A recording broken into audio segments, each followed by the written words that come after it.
नमस्कार, मैं अंजना और आप देख रहे हैं कर्म कसौटी न्यूज। आइए रुक करते हैं आज की बड़ी खबर पर।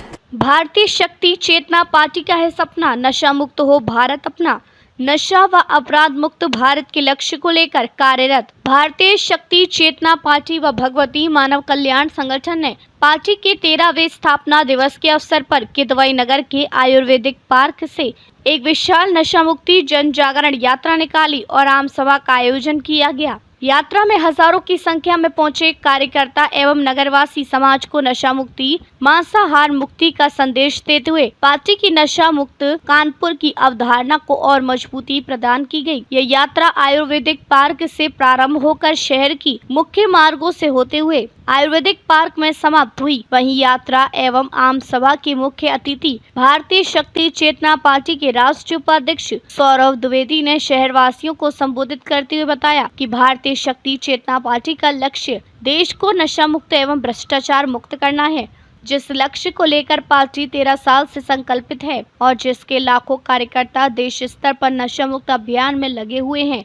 वर्तमान में सभी अपराध की जड़ नशा है। जब नशा मुक्त समाज का निर्माण होगा तभी अपराध मुक्त और खुशहाल समाज का निर्माण किया जा सकता है।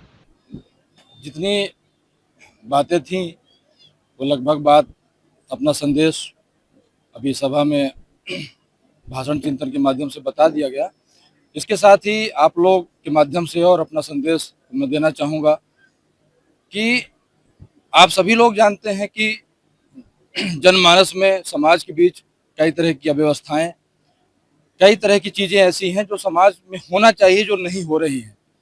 चाहे वह नशा की बात हो ले दे करके, चाहे वह जीव हत्या की बात हो, चाहे भ्रष्टाचार की बात हो, चाहे गौ हत्या की बात हो, चाहे पर्यावरण संरक्षण ना होने की बात हो। अपराध बढ़ रहे हैं, बलात्कार के केसेस बढ़ रहे हैं, बहुत सारे ऐसी चीज़ें हैं, कानून व्यवस्था भंग हो चुकी है पूरी तरह से।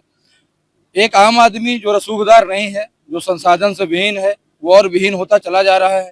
उसके अधिकारों की सुरक्षा नहीं हो पा रही है। इसीलिए हमारे बीच से निकल करके हम जहाँ रहते हैं, एक आम आदमी, एक आम समाज का व्यक्ति जो दबा हुआ है, जो घर से बाहर निकलने में डरता है, उसको हम मजबूत बना करके कैसे राजनीतिक व्यवस्था में परंपरा में लाएं, इसके लिए भारतीय शक्ति चेतना पार्टी काम कर रही है।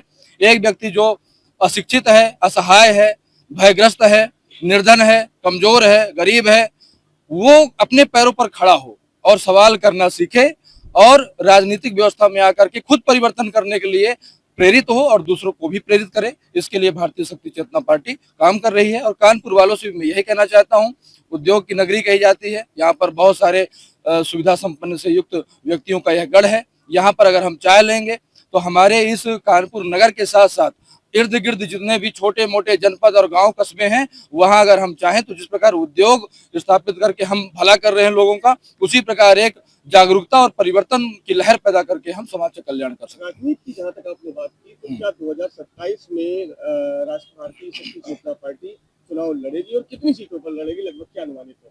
भारतीय शक्ति चेतना पार्टी 100 से अधिक सीटों में चुनाव लड़ेगी। पहले भी लड़ी है। पहले जिन चीजों के कारण हम असफल हुए, उन चीजों को हमने समझा है, जाना है। और इस बार इस कानपुर में इस सभा से, ऐसी सभा आज यहाँ पर हुई और लगभग 35 से 40 जिलों में हजार हजार लोगों की रैलियां निकाली गई हैं। आज से हमने शुरुआत कर दिया है उस लक्ष्य को लेकर के, और उन कमियों को दूर करते हुए इस बार हम अपने पूरे दमखम के साथ, जोर के साथ, अपने सिद्धांतों को लेकर के उससे हम समझौता कतई नहीं करेंगे।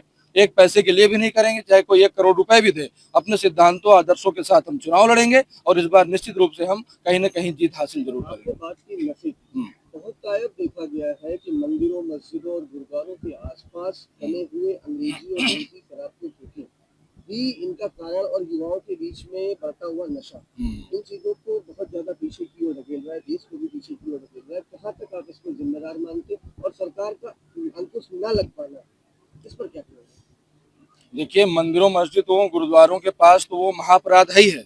हम मानते हैं एक भी जर्रा जहाँ पर है, एक भी आदमी जहाँ से गुजरता है, क्योंकि हम ये मानते हैं हम इस धार्मिक देश के व्यक्ति हैं, हमारी आत्मा में परमात्मा का वास है, हमारा शरीर मंदिर है, मन मंदिर है। एक भी व्यक्ति जहाँ रहता है वहाँ पर हम संपूर्ण रूप से, जैसे क्रांतिकारियों ने कहा था कि संपूर्ण आज़ादी चाहिए, हमारा ये कहना है कि संपूर्ण रूप से नशा बंद होना चाहिए। मंदिरों, मस्जिदों, गुरुद्वारों के पास तो होना ही नहीं चाहिए। लेकिन धरती में कहीं भी नशा जैसी चीज जिससे व्यक्ति पतित हो रहा है, जिससे व्यक्ति कमजोर हो रहा है, निर्धन हो रहा है, गरीब हो रहा है, अशिक्षित शिक्षित होकर के भी अशिक्षितों जैसा व्यवहार कर रहा है, एक ऐसा मादक द्रव्य क्यों धरती पर होना चाहिए। तो राज सत्ताओं को सोचना चाहिए कि ये बहुत ही गलत है, अपराध है, उनके संरक्षण में हो रहा है, इसको बंद होना ही चाहिए। जहां भी हो नशा बंद होना चाहिए और इसके लिए हमारी पुरजोर मांग है। अब तक ले बस इतना ही, फिर मिलते हैं एक ऐसी ही बड़ी खबर के साथ। तब तक के लिए नमस्कार और देखते रहिए कर्म कसौटी न्यूज।